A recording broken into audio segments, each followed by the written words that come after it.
After having explored the various industries where cannabis as a raw material is finding prominence, in the fifth and final episode of The Cannabis Economy, we are joined by Master Certified Health Coach and Oncology Nutritionist Anushka Kapadia to discuss the various ways in which cannabis affects the human health.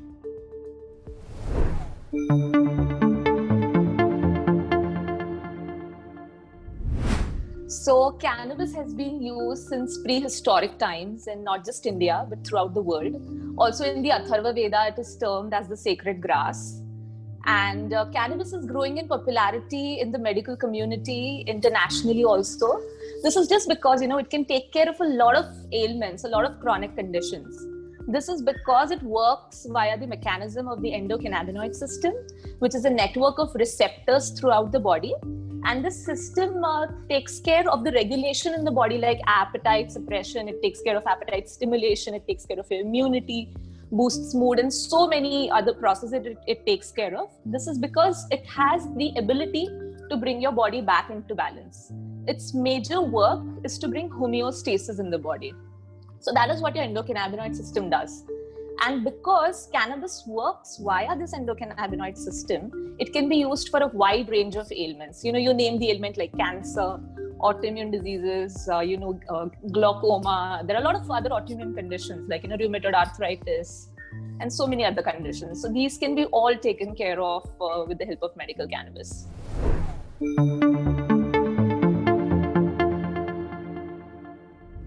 Yeah, so endocannabinoid system, as I said, is a regulatory system in the body. It is a network of receptors which is spread throughout the body. So these are CB1 and CB2 receptors in the body, and the cannabinoids bind to these receptors. Now, since these receptors are spread throughout the body, whenever the cannabinoids bind to these receptor sites, and whatever operation these receptors are about to perform in these particular places in the body, so whenever cannabinoids bind to these receptor sites, it do bring homeostasis in the body. So we are kind of supplementing cannabinoids from the outside. There are already endocannabinoids which are produced in the body, but because of toxins, because of too much stress in the environment, the problem is there is a deficiency in the endocannabinoids. These are 2-AG and anandamide, these two cannabinoids. But because of these toxicity, because of so many external factors hitting us today, because of the deficiency, we need to supplement more cannabinoids from the outside. So whenever these particular cannabinoids bind to the receptor sites, these kind of bring back your body back into balance. So you can say, you can say that this endocannabinoid system kind of gets your internal environment stabilized despite the fluctuations in the outside environment.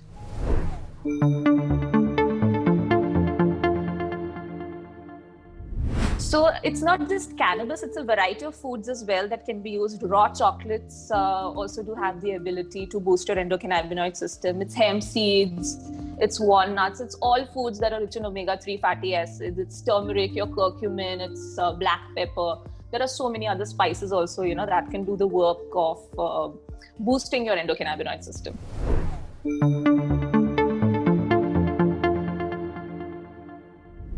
Research is actually booming in countries like US, Israel, and there's so much research happening there every day. We have been able to look at the studies. We have been able to evaluate how that medical cannabis plays a role in treating a chronic condition or treating cancer or autoimmune diseases or neurodegenerative conditions. So yeah, these countries are doing a lot of research, and we have got an opportunity to take care or to look at the researches these countries have done. But the thing is, I feel the research in India is pretty much undermined right now. We need to work more on the research. I think this is because of lack of support from the government or lack of infrastructure. Could be many other reasons as well. But I think we need more research. Also, in terms of the research, I feel, we need more research on human-based models as well. We just don't want it on rats because, and also it's based on synthetic cannabinoids. It's based on isolated forms of cannabinoids. So we need, more information on the dosages. We need more information on how the plant works as a whole.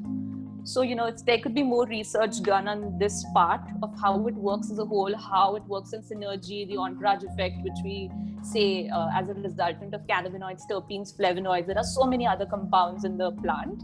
If we understand how the synergy is in treating a chronic condition like cancer, in treating a chronic condition like, you could say rheumatoid arthritis or multiple sclerosis. There are so many other conditions, right? So if we understand that, that would be really great.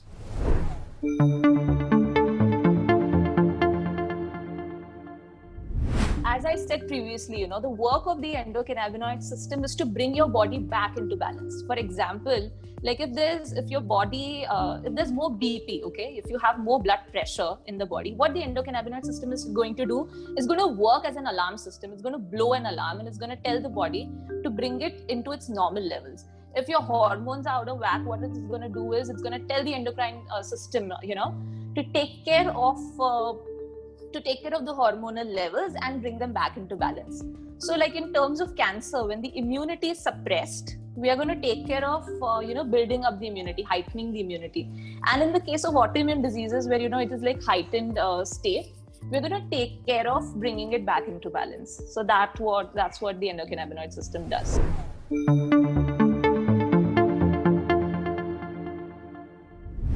So see, there are two ways of, approaching with this, like going with this treatment, when treating cancer.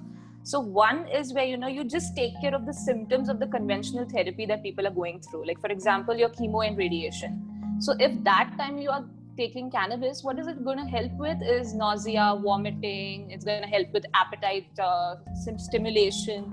So there is, like with neuropathy, there is a lot of pain in patients who, undergo chemotherapy and radiation. So in these cases, what cannabis is going to do is it's going to take care of the side effects of the conventional treatments. So people are using it as well in ultra low doses. You don't even have to use it in high doses. People say like even 10 to 60 mg of the doses are actually great in treating these side effects of the conventional treatments. But when you're taking care of your cancer and you're using cannabis as the only line of treatment, and when people are only using alternative treatments and not going for conventional therapies and who are only using cannabis to take care of it, so these people are using high doses of cannabis. So it has worked as an anti-proliferative, it has helped metastasis, so it has helped metastasis means it is CBD actually, a compound in the cannabis plant. What it does is it makes your cells sticky. So when your cells get sticky, it really gets difficult for the cancer to spread from one area of the body to the other. So that is how it helps in stopping metastasis of the cancer. Then the other thing what it can do is it kind of has a very mood boosting effect on the people. People are very much, they're very anxious after the diagnosis. There's too much of anxiety. So many people get depressed after knowing, after a cancer diagnosis that they have cancer. So even in such people, if your mood is pretty good and if you can, take care of your health and your overall well-being is, taken care of with cannabis, these people have been able to, take care of more underlying conditions that are related to cancer. So yes, it has helped with a lot of issues. It has also helped with shrinking the tumors because it induces apoptosis, which is the cancer cell death. So THC is the compound that has helped with it. There are so many other compounds like THCA that has helped with nausea. So many other compounds that help with pain. And so that is what it does.